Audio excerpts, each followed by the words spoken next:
Dan saudara, saya ajak Wali Kota Jakarta Selatan Tri Kurniadi untuk berkunjung ke Pondok Labu Jakarta Selatan, tepatnya di tempat yang terjadi bencana. Terima kasih Pak Wali Kota Jakarta Selatan, Pak Tri Kurniadi. Kita keliling-keliling Pak. Oke. Mari kita akan pergi keliling bersama Pak Wali Kota.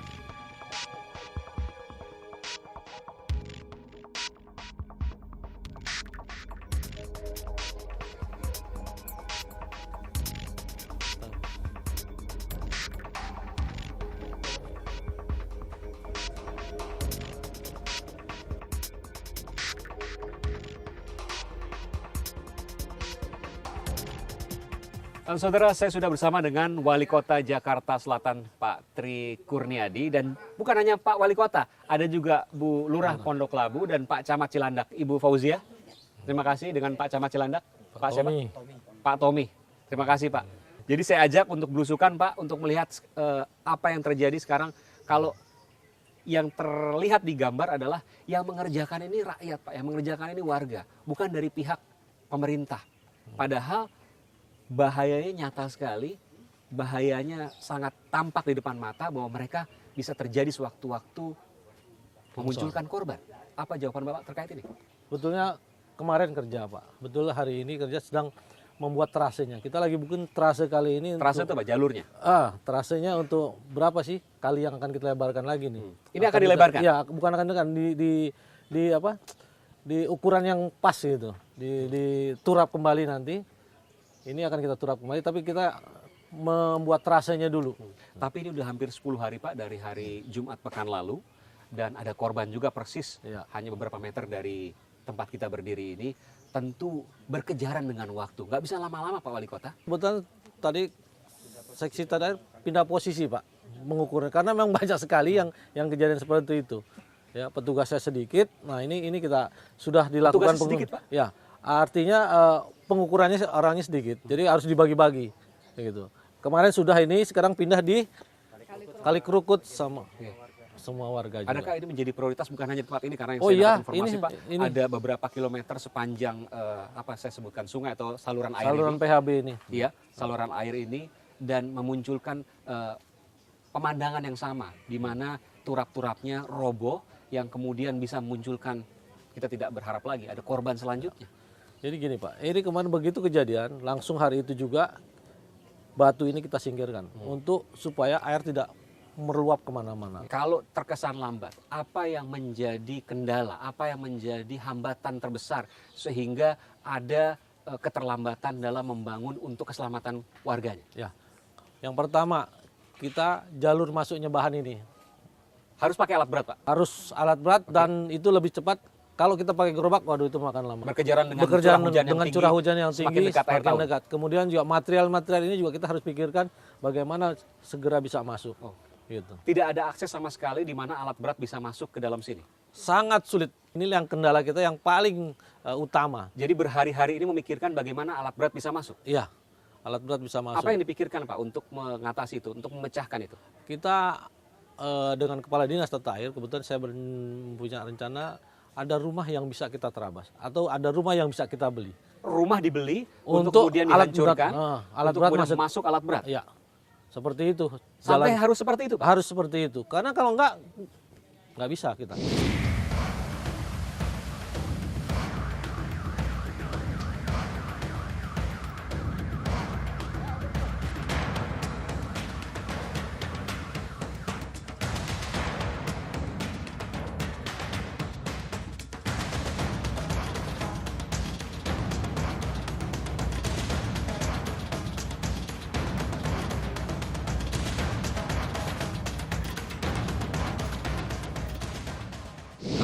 Tahun-tahun sebelumnya kita dengar banjir itu di hilir Pak ya, Jakarta Barat, Jakarta Utara, hanya terdengar banjir. Tapi ketika banjir itu terdengar di Jakarta Selatan, maka ada temannya namanya longsor. Dan itu jauh lebih membahayakan dibanding banjir. Karena memunculkan korban yang mungkin lebih banyak dibanding banjir. Bapak Wali Kota, pemerintah Kota Jakarta Selatan juga menyadari hal itu Pak? Betul. Jadi kami juga sudah dapat peringatan dari Menteri SDM, Dirjen. Bahkan Menteri pun mengingatkan Wali Kota? Iya, mengingatkan dengan suratnya tentang pergerakan tanah, yang tanah daerah-daerah seperti ini. Dan kami sudah teruskan ke camat lurah supaya itu diantisipasi. Karena kalau kita bicara Jakarta Utara, kita bicara Jakarta Barat, jarang kontur tanahnya seperti ini Pak ya. Betul. Tapi di Jakarta Selatan inilah Ini tempatnya. paling banyak. Sementara Depok sudah berubah, sudah padat, daerah resapannya kemudian kurang, larinya lewat Jakarta Selatan, Betul. dan korbannya Jakarta Jakarta Selatan. Apa yang Bapak antisipasi terkait hal ini? Karena kita bicara La Nina, ada fenomena tingkat curah hujan yang semakin tinggi mendekati akhir tahun, bahkan nanti awal tahun 2017 sampai Februari mungkinan Pak. Ya, Dan itulah itu tadi. sangat memunculkan potensi yang mengkhawatirkan. Tentu bukan untuk ditakuti, tapi diwaspadai. Kita juga selalu memberikan warning, ada warning kepada setiap sekali hujan kita selalu memberi peringatan kepada warga yang ada di sini. Bentuknya apa? Ibu, saya tanya Bu Fauzia. Coba. Contohnya gimana Bu? Boleh contohkan realnya Bu? Apa Iya. yang terjadi misalnya kapan itu Bu? Kemarin Jumat malam. Jumat malam kita sampai jam 3 dini hari dengan Pak Camat dan Ramil, Kapolsek. Jadi memang di sini 3 pilarnya sangat bersinergi. Kalau ada musibah pasti mereka akan kontak ke kita. Apa yang Ibu lakukan?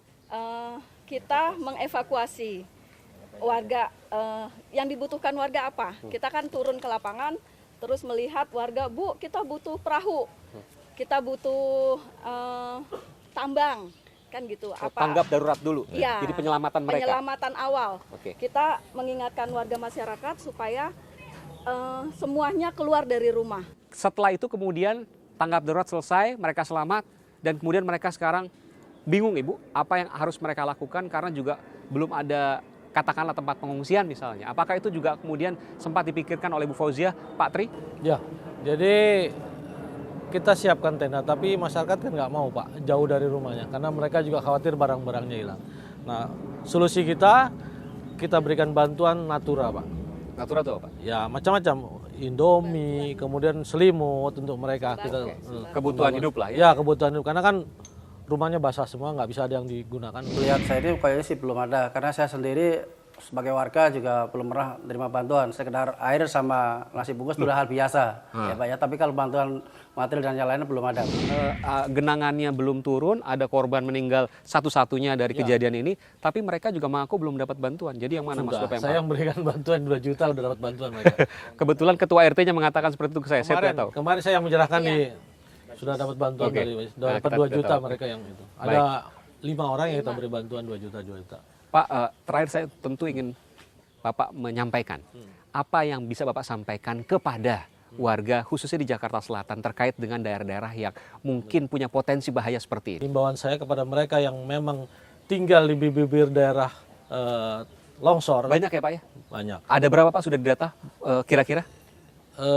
Yang jelas di Kecamatan Cilandak, Jagakarsa, Jagakarsa yang kontur ya, tanahnya kontur tanahnya tinggi. cenderung punya longsor. potensi longsor. Betul. Oke. Nah, kita selalu mengingatkan mereka karena pada saat tidak hujan pun kadang-kadang longsor. Harus berhati-hati kepada mereka yang tinggal di tempat-tempat itu dan selalu memberikan masukan kepada kita aparat sehingga pada saat kejadian kita bisa segera mengambil tindakan yang kita lakukan. Baik, terima kasih, Terima kasih, Pak Mas Wali Iwan. Kota, Pak Tri Kurniadi, Ya. Ibu Fauzia, Camat terima Pondok Labu, kasih. dan Pak Tommy.